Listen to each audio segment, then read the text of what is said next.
নমস্কার বন্ধুরা, রাধে রাধে। তোমাদের সবাইকে স্বাগতম আমার বিয়ের ব্লগে। তোমরা তো ওদিনকে অধিবাসের ভিডিওগুলো দেখেছো। আজকে দেখো আমার বিয়ের কিছু নিয়ম কানুনগুলো। আজ আমার বিয়ে, তাই তুলসী গাছের নিচে বারান দেওয়া হচ্ছে, যেটা আমার মা করছিল আর ঠাকুমা শিখিয়ে দিচ্ছিল। আর এখানে দিনের রান্না বান্নার কাজ শুরু হয়ে গেছে। আর বিয়ে মানে তো তোমরা জানোই, কাজের বাহার। যে যার মতো পাচ্ছে ওদিকে কাজ করছে, যার যার দায়িত্বে যা যা কাজ আছে ওগুলো করছে। আর এদিকে আমার সোনা কাপড় চলে এসেছে আমার হাজবেন্ডের ঘর থেকে, তাই মা এগুলো বরণ করে ঘরে ঢুকাচ্ছে।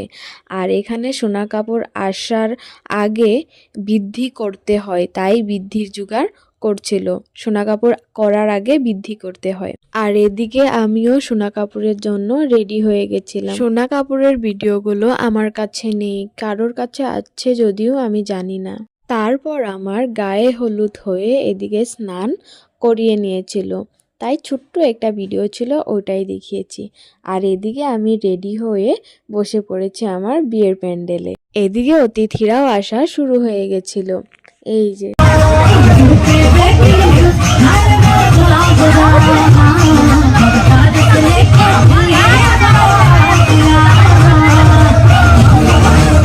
আর এদিকে হচ্ছিল বরযাত্রীদের জন্য রান্না, আর ওই সাইডে হচ্ছে খাওয়া দাওয়া, যেগুলো আমাদের ঘরের গেস্টগুলো এসেছিল ওদের খাওয়া দাওয়া পর্ব এখানে চলছিল।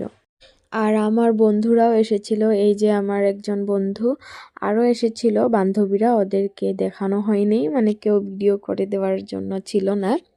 আর এদিকে দেখতে দেখতে বরযাত্রীও চলে এসেছে।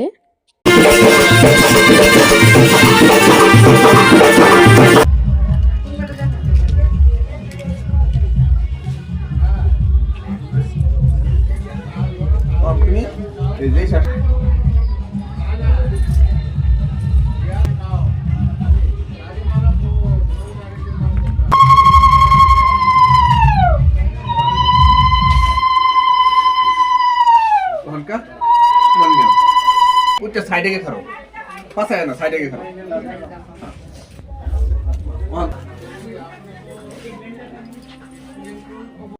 এদিকে হচ্ছিল বিদায় পর্ব। বিয়ের আগে ঘর থেকে বার করছিল নিয়ম করে, তারপর ঘর থেকে বার করছিল। মা এদিকে মিষ্টি দুধ খাইয়ে দিয়েছিল।